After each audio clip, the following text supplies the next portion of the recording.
Hello friend, good morning সবাইকে। শুভ সকাল। সবাই কি করছো, কেমন আছো?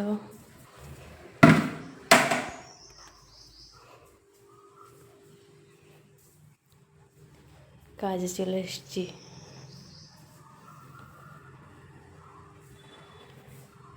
কাজ স্টার্ট করে দিয়েছি। তো সবাই ভালো থেকো, সুস্থ থেকো, টাটা। তো এবার বাড়ি চলে এসেছি আমি। এসে একটু হালকা টিফিন করে নিয়ে রান্নাবান্নাটা সেরে নিয়েছি। পুরো রান্না তোমাদের সঙ্গে শেয়ার করলাম না, পরে দেখিয়ে দেব। তো আমি মাম্পির ডেলি ব্লগে তোমাদের সবাইকে স্বাগত। তো আমি কিন্তু ভাতটা বসিয়ে দিয়ে বাসনগুলো একটু গুছিয়ে নিচ্ছি। বাসনগুলো মেজে নিয়েছি এসে, সকালবেলাও মেজে যাই, তারপরেও তো বাসন তো হতেই থাকে। তো আজকে মেয়ের স্কুলও ছুটি আছে, যে কারণে সকালবেলা আমি আসার পরে আবার খাওয়া দাওয়াও করেছি। পাকা আম ছিল, ভাত, তারপরে মিষ্টি ফিষ্টি এটা ওটা ছিল, ওগুলো দিয়ে আমরা টিফিন করে নিয়েছি। তারপরে একেবারে চান দান করে এসে ভাতটা বসিয়ে দিয়েছি। আগে তরকারিগুলো করে নিয়েছি, আর ভাতের চালটা আমি কি করি, সময় হাতে থাকলে ভিজিয়ে রেখে আমি কিন্তু অন্য অন্য কাজগুলো সারি। তাহলে চালটা একটু কিন্তু ভিজলে দেখবে ভাতটা খুব সুন্দর হয়। তো তারপরে কি করলাম, বাসনগুলো গুছিয়ে নিয়ে পেয়ে গেল একটু জল পিপাসা। তো আমি গ্লাসে করে মাঝে মধ্যে জল খেতে পছন্দ করি। গ্লাসে করে জল খেলে না বেশ তৃষ্ণাটা মেটে, না হলে না তৃষ্ণাটা মিটতে চায় না। তো এখানে আমার রান্নাঘরেই মানে জলের ওই ড্রামটা বসানো আছে। তো গ্লাসে জল খেয়ে গ্লাসটা একটু ধুয়ে রেখে দিলাম। তো আমি কিন্তু ভিডিওটা শ্যুট করেছি কটা, 1-1:30টার দিকে। তো তারপরে দেখো আমি ফাইনালি ভাতও হয়ে গেছে। তো আজকে কিন্তু আম তেল দিয়ে, গরম ভাতে আম তেল দিয়ে একটু ভাত খাবো। তার জন্য সমস্ত কিছু রেডি করে নিয়েছি। 3 পিস আম তেল মানে বের করে নিয়েছি।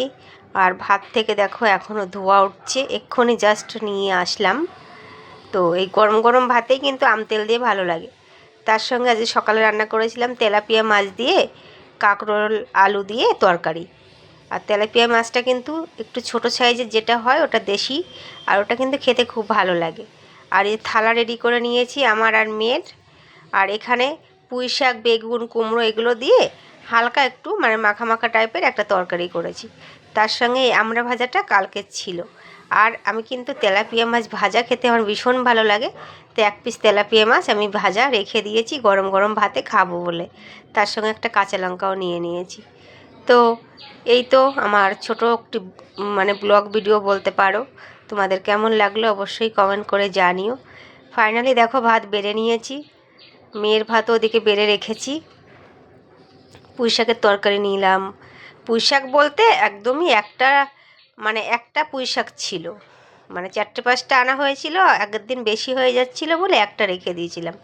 ওটাই একটু অন্য অন্য সবজি দিয়ে আর কি বানিয়ে নিয়েছি।